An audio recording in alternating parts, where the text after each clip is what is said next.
Well, thanks for joining us. I'm Jurnee Taylor. I hope you've been enjoying your day so far. I'm joined by meteorologist Tracy Bean. And Tracy, many folks had to get outside to their windshields because of the little light ice on the windshields this morning. What can we expect for the rest of the day? Well, I was one of those people, and it's middle of the night when I come to the studio. So tomorrow I think I'm going to have to remind myself to go warm up the car first. Yeah, right now we are looking pretty good. Temperatures are remaining right around that seasonal average, so that's good. 46 in central Arkansas right now, but we started out in the 20s and the 30s this morning. But luckily there really wasn't any wind. It remained calm, so we weren't dealing with wind chill, which was an added bonus. So hour by hour, we're looking for those clouds and sun to just kind of take turns. It's pretty nice out there. Looking for that high today in the lower 50s, and we're going to see those temperatures tomorrow morning drop into the 30s once again. But overall today, 40s to our north, 50s, lower 50s in the central portion of the state, and we're pushing 60 in the southern portion of our state. So mornings ahead, let's talk about this. Go ahead and get that coat out. You are going to need it. We've got some cooler weather headed our way, and if you'll take a little sneak peek there at next Tuesday and Wednesday, we're looking at starting out in the 20s. And what are those highs going to be like? Let's talk about that in my forecast coming up in just a few minutes. All right, Tracy, thank you. Right now, police are looking for answers. 2 people are dead after a violent incident in Little Rock. Officers responded to South State Street around 8:24 last night, where they found a woman dead inside of a home. Soon after that, officers found a person covered in blood downtown, about a half-mile north at 16th and Broadway.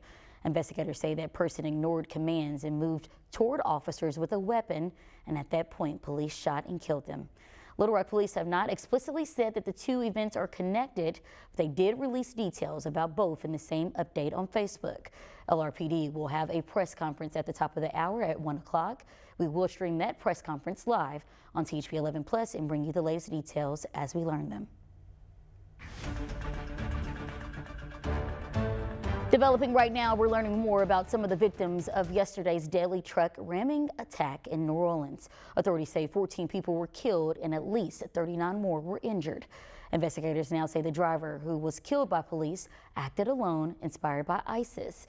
Nicole Valdez reports from New Orleans. Law enforcement searched the Houston area home Thursday of the driver who intentionally rammed a truck into the crowd in New Orleans on New Year's Day. We do not assess at this point that anyone else involved in this attack is involved in this attack except for Shamsuddin Jabbar. The FBI has identified the attacker as 42-year-old Shamsuddin Jabbar, a U.S. citizen and Army veteran. Court records show he was divorced 3 times in the past 13 years. The FBI says the killer had an ISIS flag attached to the truck. He posted several videos to an online platform proclaiming his support for ISIS. Authorities say at least 1 suspected improvised explosive device and 2 guns were recovered at the scene. ARs and bombs and all that, man. But the aftermath was really what got me, like bodies all up and down the street.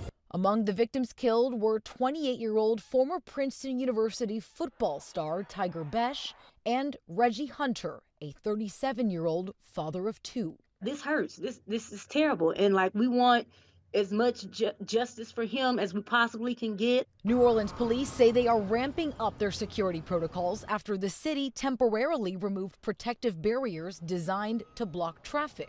We're going to harden the targets more by using heavier equipment to block these intersections. A cruiser had been positioned along Bourbon Street, but the suspect sped around it, veering onto the sidewalk. Nicole Valdez, CBS News, New Orleans. Well, the Sugar Bowl is set to kick off this afternoon at the City Superdome after it was postponed because of Wednesday's attack. We now know the name of the driver of the Tesla Cybertruck that caught fire and exploded outside of the Trump International Hotel. Officials say 37-year-old Matthew Levelsberger was the driver of the vehicle, and it is now being investigated as a possible act of terrorism. Investigators say gas canisters, camp fuel canisters, and large firework mortars were found in the back of the vehicle. Even though there's only 1 deceased victim at this time, something like this happens in the city and it has an effect on our people here in the community. So we recognize that, and we're here to do everything that we can. Police have noted similarities to the New Orleans incident, including both vehicles being rented from the site Turo. Right now, investigators are looking into any connection.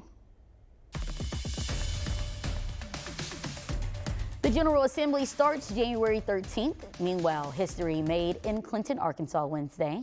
Karen Baker took the oath of office in her hometown as the new Chief Justice of the Arkansas Supreme Court. Voters selected the 61-year-old justice for the top spot on the 7-member High Court. She'll be the first female Chief Justice in the court's history and says it's history that needed to be made. I think about my mother and my grandmother and the opportunities that they didn't have. I don't know that it matters that much being the first, but it matters that there's been a first. Baker chose the Van Buren County Courthouse since she started her legal career there as a public defender.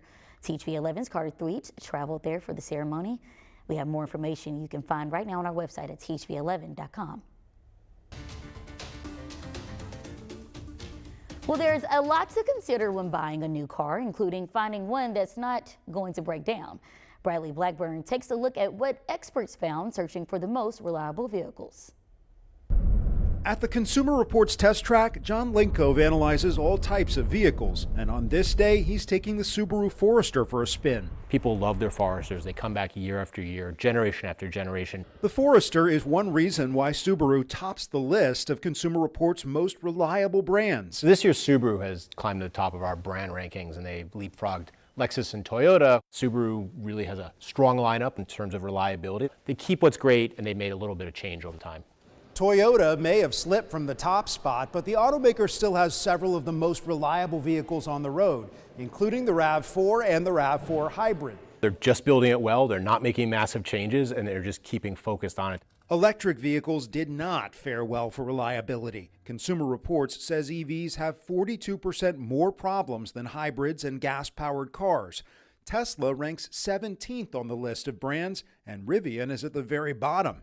Linkove says people who want an environmentally friendly car they can count on are better off with a hybrid. Hybrid is a known technology for almost every manufacturer, and they really are reliable. In fact, hybrids tend to be the better performing version of a model. Linkove says it's important for car owners to do their research, not only to find a reliable vehicle, but to make sure it's the right fit for you. Bradley Blackburn, CBS News, New York. Although electric vehicles did not perform overall well, the Nissan Ariya and BMW i4 did receive high marks for reliability. Well, still ahead, two friends battling cancer together. We'll show you how a rare diagnosis led to a timely friendship for two young boys. And we are looking at a nice day ahead. A mix of sun and clouds, lots of blue sky. We'll talk about that cold weather headed our way coming up in just a few minutes.